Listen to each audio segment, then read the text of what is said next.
एक फार मोठी दुःखद घटना घडलेली आहे।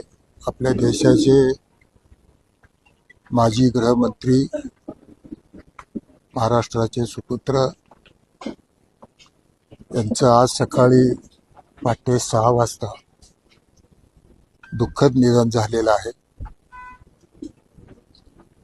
या सर्व परिस्थितीमध्ये संपूर्ण राज्यामध्ये एक शोकाकुल अशा प्रकारची परिस्थिती निर्माण झालेली आहे। आपल्या सर्वांच्यासाठी एक धक्कादायक ही बातमी आहे। पाटील साहेबांचं या महाराष्ट्रासाठी, देशासाठी खूप मोठं योगदान आपल्या सर्वांना लाभलेलं आहे। ते लातूरचे नगराध्यक्ष म्हणून ते देशाचे गृहमंत्री पदापर्यंत त्यांनी या महाराष्ट्राची, देशाची सेवा केली आणि आपल्या सर्व लोकांना एक आदर्श राजकारणामधलं पारदर्शकता, एक स्वच्छ अशा प्रकारचं राजकारण, सर्वांना बरोबर घेऊन जाऊन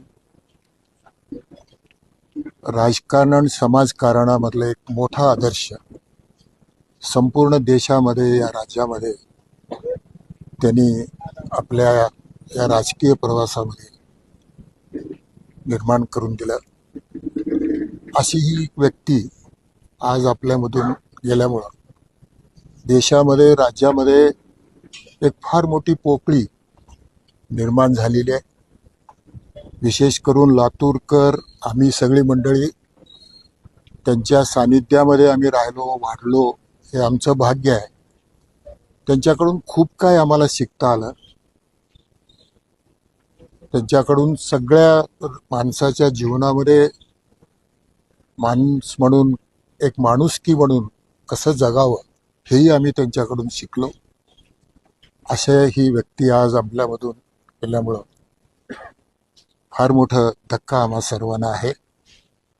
आणि आज 6 वाजता ही सकाळी घटना घडली आणि उद्या वरवटी म्हणून त्यांचं एक ठिकाण आहे, त्या ठिकाणी आपण अंत्यविधीचा कार्यक्रम सकाळी 11 वाजता ठेवलेला आहे आणि इथून ही अंत्ययात्रा 9:30 वाजता निघेल आणि त्या ठिकाणी 11 वाजता पोहोचेल आणि 11 वाजता ही अंत्यविधी होईल। ही माहिती मी अधिकृतरित्या सर्वांच्या वतीनं मी आपल्याला या ठिकाणी देतो आणि आपण सर्वजण या परिस्थितीमध्ये त्यांना आपण श्रद्धांजली अर्पित करूया। त्यांच्या आत्म्याला शांती मिळो अशी ईश्वर चरणी मी माझ्या वतीनं, सर्वस्व वतीनं